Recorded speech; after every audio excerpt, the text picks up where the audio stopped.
Daily. Taste the Daily. New year కు ఒక రోజు ముందే ఏపీలో కొత్త జిల్లాలు అమలులోకి వస్తూ ఉన్నాయి. ఆ మేరకు ఇప్పటికే జీవో జారీ చేసిన ప్రభుత్వం. రాష్ట్రంలో ప్రస్తుతం 26 జిల్లాలుండగా ఇవాల్టి నుండి కొత్తగా 2 జిల్లాలు అమల్లోకి వస్తూ ఉన్నాయి. అలాగే పలు జిల్లాల సరిహద్దులు, ప్రాంతాల హద్దులు మారబోతున్నాయి. మరి రాష్ట్రంలో కొత్త జిల్లాల లెక్కేంటి?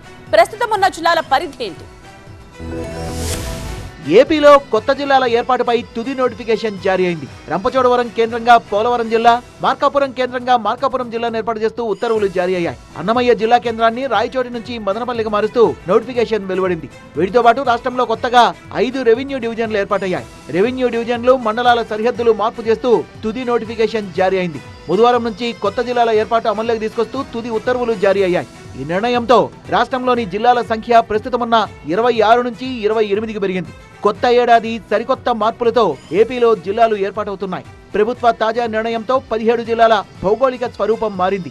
రాష్ట్రంలో అత్యధిక మండలాలు ఉన్న జిల్లాగా కడప అవతరించింది. కడపలో ఇప్పటి వరకు 36 మండలాలున్నాయి. ఇప్పుడు రాజంపేటను కలపడంతో మరో 4 పెరిగాయి. మొత్తంగా కడప జిల్లాలో 40 మండలాలుంటాయి. ఆ తర్వాత తిరుపతి, నెల్లూరు జిల్లాల్లో 36 చొప్పున మండలాలున్నాయి.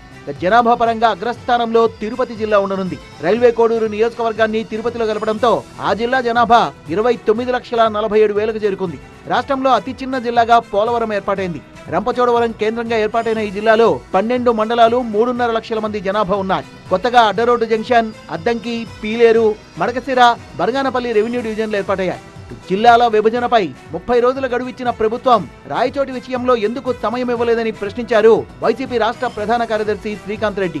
చట్ట విరుద్ధంగా అన్నమయ్య జిల్లా కేంద్రం మార్చారని ఆరోపించారు. పార్లమెంటరీ కేంద్రాన్ని ఒక జిల్లా కేంద్రంగా తీసుకున్నప్పుడు, ఆ రోజు సెంట్రల్లీ లొకేషన్గా రాయచోటి ఉన్నప్పుడు, మరి మీరు మదనపల్లిని సపరేట్ చేస్తూ, మీరు రాయచోటిని మీరు కార్నర్ చేస్తూ, ఇటుపక్క విద్వేషాలు మీరు రెచ్చగొట్టి, మళ్ళా ఏదో ఎవరు మీకు సపోర్ట్ లేరు, మీరు ఒంటరిగా మిగిలిపోయారు అన్నటువంటి హేళనగా రెవెన్యూ మంత్రి గారు అనగాని సత్యప్రసాద్ గారు మాట్లాడడం చాలా దుర్మార్గం. వైసీపీ హయాంలో జిల్లాల విభజన శాస్త్రీయంగా జరగలేదని ఆరోపించిన టీడీపీ మరోసారి జిల్లాల పునర్విభజనతో పాటు పలు మార్పులు చేసింది.